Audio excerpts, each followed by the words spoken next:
ಬಹಳಷ್ಟು ಸಾರಿ ನಾವು ಅನ್ಕೊಳ್ತಾ ಇರ್ತೀವಿ, ಮಾಡಿರೋ ಪಾಪ ಬಿಡೋದಿಲ್ಲ ರೀ ಮನುಷ್ಯನಿಗೆ ಅಂತೇಳಿ. ಹಾಗಿದ್ರೆ ಈ ವ್ಯಕ್ತಿ ಮಾಡಿರೋ 20 ವರ್ಷದ ಪಾಪ ಇವನನ್ನು ಯಾಕೆ ಸುತ್ಕೊಳ್ಳಿಲ್ಲ? 1 ಲೀಟರ್ ಕೆಮಿಕಲ್ ನಲ್ಲಿ 500 ಲೀಟರ್ ಹಾಲನ್ನು ತಯಾರು ಮಾಡ್ತಾ ಇದ್ರಂತ ಲೆಕ್ಕ ಹಾಕಿ. ಹಾಯ್ ಹಲೋ ನಮಸ್ಕಾರ, ಬನ್ನಿ ಮಾತಾಡ್ಕೊಳ್ತಾ ಹೋಗೋಣ. इसमें से केमिकल मिलाएंगे, केमिकल के बाद में पानी मिलाएंगे। ये गर्मी केमिकल में आधा लीटर दूध तैयार हो गया। अब इसमें थोड़ा इसमें से मिल्क की फ्लेवर है, मीठा करने के लिए ये मिल्क का फ्लेवर हो गया। मीठा करने के लिए ये शक्करी,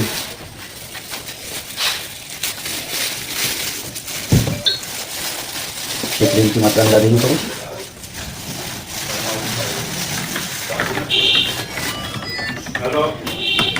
अब ये दूध बनके तैयार है, ये दूध बनके तैयार हो गया। किसी में निकालो, ये 1 लीटर केमिकल में लगभग 400 से 500 लीटर दूध तैयार हो जाएगा। ये क्या है केमिकल वाला?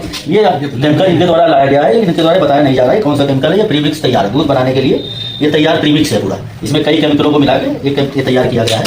एक डगनी में मतलब 5 ml में लगभग 2 लीटर दूध तैयार हो जाता है। तो ये जो बोतल में ये क्या है? ये मिल्क फ्लेवर है, ये मिल्क का फ्लेवर के लिए, ये मिल्क का फ्लेवरिंग एजेंट है। इससे दूध की स्मेल आती है। मीठा करने के लिए ये शक्कर है। उसके बाद 2 ये केमिकल इसकी बल्ब डेंसिटी बढ़ाने के लिए 2 केमिकल्स हैं, ये इसके बल्ब डेंसिटी को बढ़ाते हैं। इसको अब आप स्मेल करेंगे तो इसकी बिल्कुल मिल्क, अब इसको आप बिल्कुल पहचान नहीं सकते हैं कि ये सिंथेटिक है या ओरिजिनल। और जो केमिकल प्राप्त हुआ है, ये दोनों अभियुक्त यहाँ बैठे हुए हैं।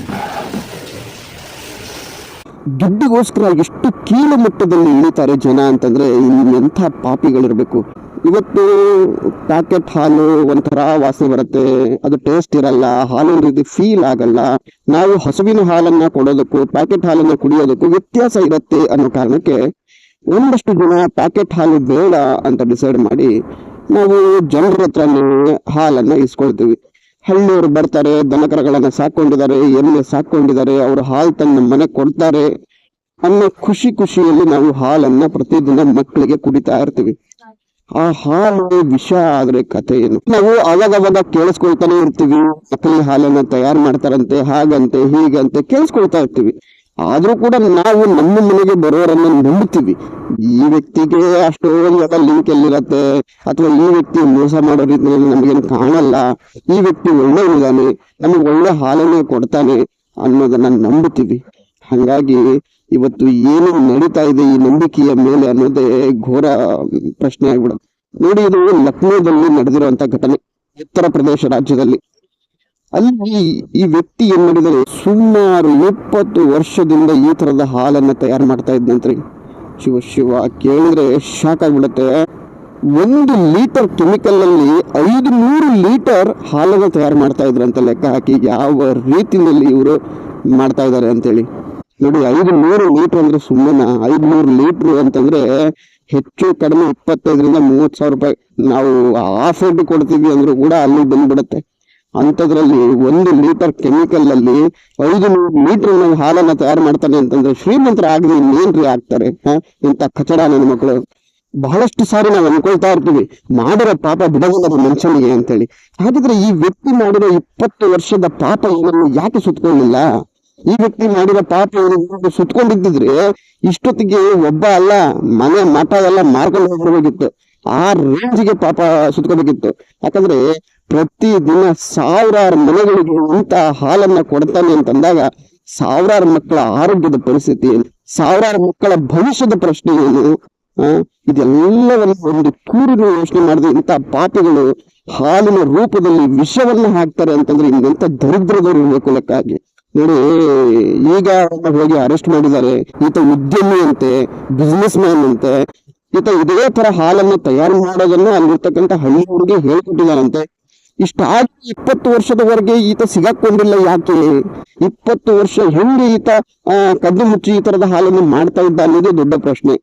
ಅಲ್ಲಿನ ಸರ್ಕಾರಗಳು ಏನ್ ಮಾಡ್ತಾ ಇತ್ತು, ಏನ್ ಕತಿಯೋ ಬರೀ ಹಾಲಷ್ಟೇ ಅಲ್ಲ, ಪನ್ನೀರನ್ನು ಕೂಡ ತಯಾರು ಮಾಡ್ತಾ ಇದ್ದಂತೆ ಇದೇ ಮೆಥಡ್ ಅಲ್ಲಿ. ಇದೇ ತರ ಹಾಲು ಮಾಡೋದು, ಪನ್ನೀರ್ ಮಾಡೋದಪ್ಪ. ಬೆಸ್ಟ್ ಅಲ್ಲ.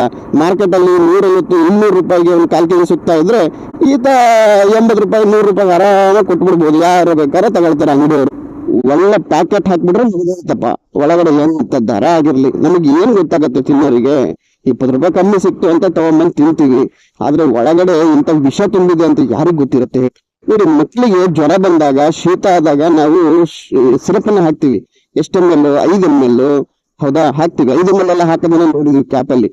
ಈ 5 ml ಅಷ್ಟು ಕೆಮಿಕಲ್ ಅಲ್ಲಿ, 5 ml ಕೆಮಿಕಲ್ ಅಲ್ಲಿ 2 ಲೀಟರ್ ಹಾಲನ್ನ ತಯಾರು ಮಾಡ್ತಾ ಇದ್ದಂತೆ ಪುಣ್ಯಾತ್ಮ. ಎಂಥ ಪಾಪಿ ಇರಬೇಕು ಲೆಕ್ಕ ಹಾಕಿ. 2 ಲೀಟರ್ ಹಾಲ್ರಿ, ಅದೆಂತ ಕೆಮಿಕಲ್ ಇರ್ಬೋದು, ಅದನ್ನಲ್ಲಿ ಅವರು ಹೊರಡ್ಬೋದು, ಅಥವಾ ಇದು ಈ ಕೆಮಿಕಲ್ ಅನ್ನ ಅವನಿಗೆ ಸಿಕ್ಕಿದೆ ಅಥವಾ ಈ ಮೆಥಡ್ ಅವನಿಗೆ ಗೊತ್ತಾಗಿದೆ ಅಂತಂದ್ರೆ, ಈ ಕೆಮಿಕಲ್ ಅನ್ನ ಅವನು ಕೊಂಡ್ಕೊಂಡು ಬಂದಿದ್ದಾನೆ ಅಂತಂದ್ರೆ, ಇನ್ನು ಸಾವಿರಾರು ಕಡೆ ನಡೀತಾ ಇರ್ಬೋದಲ್ಲ ಈ ತರದ ದಂಧೆಗಳು. ನಮ್ಮ ವಿಜಯ ಟೈಮ್ಸ್ ನ ವಿಜಯಲಕ್ಷ್ಮಿ ಅವರು ಈ ತರದ ಸಾಕಷ್ಟು ಕೇಸ್ಗಳೆಲ್ಲ ಹಿಡಿತಾನೆ ಇರ್ತಾರೆ ಅವಾಗ. ಆದ್ರೂ ಕೂಡ ನಾವು ಎಚ್ಚೆತ್ಕೊಳ್ಳಲ್ಲ. ಯಾಕೆ ಅಂತಂದ್ರೆ ಅದು ನಮಗ್ ಆಗ್ತಾ ಇಲ್ಲ ಅನ್ನೋ ಕಾರಣಕ್ಕೆ. ಯಾಕೆ ನಾನು ಇಷ್ಟೆಲ್ಲ ಮಾತಾಡ್ತಾ ಇದ್ದೀನಿ, ಆದ್ರೆ ನಮ್ಮನೆಗೆ ತರಿಸ್ಕೊಳ್ಳೋದು ಕೂಡ ಈ ತರದ ಹಾಲನ್ನು, ಅಂದ್ರೆ ಯಾರೋ ಒಬ್ಬ ವ್ಯಕ್ತಿ ರೈತ ಅವ್ರು ತಂದು ಕೊಡುವಂತ ಹಾಲನ್ನು ಹೆಂಗೆ ನಂಬೋದು, ಹೆಂಗೆ ಬಿಡೋದು? ಇದು ನೋಡಿ, ಈ ವ್ಯಕ್ತಿ ಇದನ್ನಲ್ಲ, ಈ ಸಿಗಾಕೊಂಡಿರೋ ವ್ಯಕ್ತಿ ಹಾಲಿನ ಬಣ್ಣ, ರುಚಿ, ವಾಸನೆ ಎಲ್ಲದೂ ಪರ್ಫೆಕ್ಟ್ ಆಗಿರೋ ತರದ್ರಲ್ಲಿ ಕೆಮಿಕಲ್ ಅನ್ನ ಹಾಕ್ತಾ ಇದ್ದಂತೆ. ಅದಕ್ಕೆ ಮತ್ತೆ ಸಿಹಿ, ಅದು ಮತ್ತೆ ಹಾಲಿನ ತರನೇ ಟೇಸ್ಟ್ ಆಗ್ಬೇಕಲ್ಲ, ಅದು ಎಲ್ಲದನ್ನು ಕೂಡ ಆಸ್ ಇಟ್ ಈಸ್ ಹಾಲು, ಯಾವುದೇ ರೀತಿ ಡೌಟೇ ಬೇಡ ಗುರು ಅನ್ನೋ ರೀತಿಯಲ್ಲಿ ಮಾಡ್ತಾ ಇದ್ದಂತೆ. ನನ್ನ ಲೆಕ್ಕದಲ್ಲಿ ಇಂಥ ಪಾಪಿಗಳು ಈ ಭೂಮಿ ಮೇಲೆ ಬದುಕಕ್ಕೆ ಅರ್ಹರೇ ಅಲ್ಲ. ಬಟ್ ನಾವು ಹುಷಾರಿರ್ಬೇಕು. ಯಾರ್ಯಾರ ಮನೆಗೆ ಈ ತರದ ಯಾವ್ಯಾವ ರೀತಿಯ ಹಾಲು ಬರ್ತಾ ಇದೆಯೋ ಗೊತ್ತಿಲ್ಲ, ದೇವರೇ ಬಲ್ಲ. ಹಸುವಿನ ಹಾಲು 1 ಲೀಟರ್ ಹಾಲಿಗೆ 1 ಲೀಟರ್ ನೀವು ಹಾಕಾರ ತಂದು ಕೊಡ್ರಪ್ಪ, ನೀವು ಹಾಲು ಮಾಡೋದು ಬಿಟ್ಟು ಪರವಾಗಿಲ್ಲ, ಹೆಂಗೋ ಅಡ್ಜಸ್ಟ್ ಮಾಡ್ಕೊಂಡು ಬದುಕ್ಬಿಡ್ತೀವಿ. ಆದ್ರೆ ಈ ತರದ ಕೆಮಿಕಲ್ ಅನ್ನ ಹಾಕಿ ಇನ್ನೊಬ್ಬರ ಮನೆ ಮಕ್ಕಳನ್ನ ಸಾಯಿಸೋ ಕೆಲಸವನ್ನ ದಯವಿಟ್ಟು ಯಾರು ಮಾಡಬೇಡ್ರಿ ಅಂತ ನಾನು ಕೈ ಮುಗಿದು ಕೇಳ್ಕೊಳ್ತೀನಿರಪ್ಪ ಅಷ್ಟೇ. ಯಾಕಂದ್ರೆ ನಾವೆಲ್ಲರ ಮನೆಗೆ ಹೋಗಿ ಚೆಕ್ ಮಾಡಕ್ ಆಗಲ್ಲ, ಯಾರ್ಯಾರ ಮನೆಗೆ ಯಾವ ರೀತಿ ಹಾಲು ಕೊಡ್ತಾ ಇದ್ದೀವಿ ಅಂತ ಗೊತ್ತಾಗಲ್ಲ. ಕೊಡ್ತಾ ಇರೋದು ಚಿಕ್ಕ ಮಕ್ಕಳಿಗೆ ಈ ಹಾಲನ್ನ. ಹಂಗಿರುವಾಗ ಸ್ವಲ್ಪ ಹುಷಾರಾಗಿ ತಗೊಳ್ಳೋದು ಒಳ್ಳೇದು, ಕೊಡೋರು ಕೂಡ ಅಷ್ಟೇನೆ. ನೀವು ಎಥಿಕ್ಸ್ ಅನ್ನು ಇಟ್ಕೊಂಡು ಹಾಲನ್ನ ಮಾರಾಟ ಮಾಡ್ರಿ ಅಂತ ಹೇಳ್ತೀನಿರಪ್ಪ ಅಷ್ಟೇನೆ. ಓಕೆ, ನೋಡೋಣ. ಈ ಸಮಾಜದಲ್ಲಿ ಈ ತರದ್ದು ನಡೀತಾನೆ ಇರತ್ತೆ. ಯಾವ ಎಥಿಕ್ಸ್ ಕೂಡ ಏನು ಕೆಲಸ ಮಾಡಲ್ಲ ಅಂತ ಅನ್ಸುತ್ತೆ ಕೆಲವೊಂದ್ ಸಾರಿ. ಓಕೆ, ಇಲ್ಲಿವರೆಗೂ ಬಂದಿದ್ದೀವಿ, ವಿಡಿಯೋನ ನೋಡಿದ್ದೀವಿ. ಮತ್ತೆ ಸಿಗ್ತಾ ಇರೋಣ. ಅಲ್ಲಿವರೆಗೂ ಟಾಟಾ, ಬಾಯ್, ಸಿ ಯು. ನಮಸ್ಕಾರ ಕರ್ನಾಟಕ.